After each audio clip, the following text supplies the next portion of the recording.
right, Donald, tell us about the refurb situation going on. This is part of our refurb operation we got going on. We bought 43 generators. These have been removed off their trailers.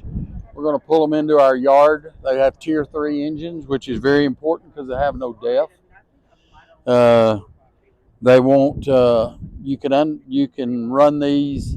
These are 100 kVAs, 80 kWs. You can run them on a smaller load, and they won't go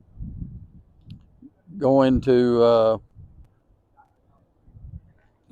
flip. They don't go into what? A Tier 4s. Oh, D-rate? D-rate. They don't go into a D-rate.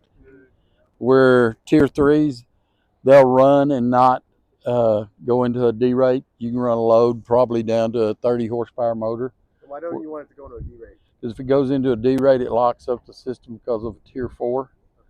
Okay. And you have to have you have to use a computer to reprogram it to get it out of the D-rate. But these have great Isuzu engines in them, Tier 3s.